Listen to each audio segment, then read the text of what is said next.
قەرەباڵغی ڕێگای چوونە دەرەوەیە لە شاری کەلار. هاوڵاتیان لەم ڕێگایەوە بەمەبەستی بەسەربردنی کاتەکانیان دوور لە سەرقاڵیکار و دەنگەندەنگی شار ڕوو لە سەیرانگە و ناوچە سەوزایەکانی دەرەوەی شار دەکەن. ئێمە بەهار لامان تقریبان تا مانگ 4 شەڕوە، ئیتر بەهارەکەوێتە ئەولاتر دەربەن بەر و ئەولاوە. شکر بۆ خوا ئیمساڵ زۆر چاک و پارەکە باشتر بوو، بەس ئیمساڵ لەبەر کەم بارانی کەمێ بەهارەکەمان کورد بوو. بەس هیچتان هەر باشە شکر بۆ خوا، عالەم تیە لە خوارەوە تیە لە کەراوە لە کەلارەوە لە خانەقینەوە لە هەموو منتقەیەوە تێن بۆ ئێرە ئینشاءڵڵا. خەڵک لێرە ڕێز لە مەراسیم و معتەقەداتی ئاینی ئەگرێ، ئەوەی کاتەش هەر دەرچوونێکە بۆ هەر بۆ بینین و گەشتکردنێکی خێرا بووە، بەڵام ئێستا لە دوای جەژن و هەینی و ئەوانە هەمووی تێکەڵ بووە، خەڵک زۆربەی هاتووەتە دەرەوە، نمەیە بارانیش باری جەوەکەی ئەو نێتر خۆش کردەوە.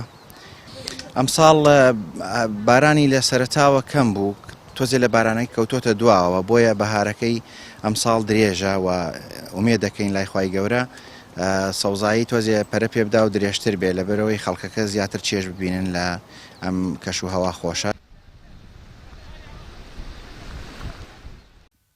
دوای ماڵ ئاوایی لە مانگی پیرۆزی ڕەمەزان و خواردنی شیرینی جەژن، گەرمێنەکان بە مەبەستی گەشت و سەیران بە ڕێژەیەکی زۆر ڕوویان لە سەیرانگاکانی سنوورەکە کردووە و هاوڵاتیانیش بەم شێوەیە باس لە سەیرانی گەرمێنەکان دەکەن. والله الحمدلله ئەرە والله هەر یعنی خواردنی کوردەواری زۆر خۆشە خۆزانی. ئێمە هەرچی دەربچین ئینشەڵا ئەوە قزانگە دۆڵمە لە خۆمە پێچم شەو ئەتێرم لێرای کۆڵێنین ئەدی مریشکە و گۆشتە و وڵا باری گەرمیان ئێمە باری ئەوەمان نییە، لە ڕاستیە لە مانگی دووە دەست پێکە و لە مانگی 4 دوایی تێت ئەوتر 15 شەوتر بێ وشکە لە 24 من دیمە دەڕاستە درەوکە لە زەنگاواتە ئیتر بەڕاستی گەرمیان باری وامان نییە.